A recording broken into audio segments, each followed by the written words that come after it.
ফাইনালের আগে ড্রেসিং রুমে লিওনেল মেসির ফাঁসা মন্তব্য সবকিছু ভুলে যাও নিয়ে চলছে নানা রকম জল্পনা কল্পনা। কেউ বলছেন এর পেছনে রয়েছে রহস্য, অনেকেই বলছেন স্রেফ দলকে উৎসাহিত করতে কথাগুলো বলেছিলেন লিওনেল মেসি। তবে এবার সামনে এসেছে সেদিনের পুরো ভিডিও।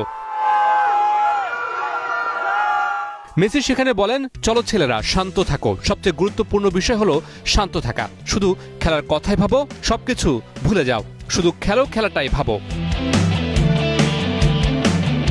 টানেল দিয়ে হেঁটে যাওয়ার পথে সতীর্থদের মধ্যেও কৌশলগত আলোচনা হয়। গোলরক্ষক এমিলিয়ানো মার্টিনেজ ক্রিস্টিয়ানো রোমেরোকে সতর্ক করে বলেন, লামিন ইয়ামালকে ঘিরে স্পেন কিভাবে চাপ সৃষ্টি করতে পারে সেদিকে নজর রাখতে হবে। লিসান্ড্রো মার্টিনেজও দিবুকে সতর্ক করেন প্রতিপক্ষের কাটিং ও শট নেওয়ার ধরন সম্পর্কে। এরপর লিসান্ড্রো নিকোলাস তাগলিয়াফিকোকে উৎসাহ দিয়ে বলেন, চলো নিকো, ওকে পুরো ম্যাচ নিষ্ক্রিয় করে দেবে। লিসান্ড্রো দিবুকেও উদ্দেশ্য করে বলেন, সব বল ধরবে, মাথায় ঢুকিয়ে নাও। বিনিয়োগ হোক বিশ্বস্ত, আমার পছন্দ সল্ট বে।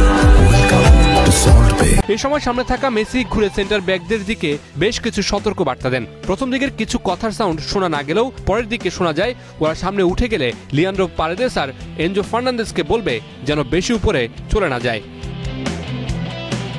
শেষ মুহূর্তে রোমেরো দিবুকে বলেন, আজ তোমার সময়। জবাবে দিবুর আত্মবিশ্বাসী উত্তর ছিল, আজ আমার দিন, আজ ইতিহাস হবে। টানেল থেকে বের হওয়ার সময় মাঠে প্রবেশের আগ মুহূর্তে দেখা হয় দু দলের। মেসি এগিয়ে গিয়ে হাত মেলান স্পেনের কোচ ফুটবলারদের সাথে, স্পেনের ফুটবলাররাও এগিয়ে হাত মেলান মেসি এমিলিয়ানো মার্টিনেজের সাথে। এদিকে মেসির এই বক্তব্য নিয়ে ছড়িয়ে পড়া বিতর্ক সম্পর্কে মুখ খুলেছেন কোচ লিওনেল স্কালোনি। আমি সামাজিক মাধ্যম দেখি না, এ নিয়ে কিছুই জানি না।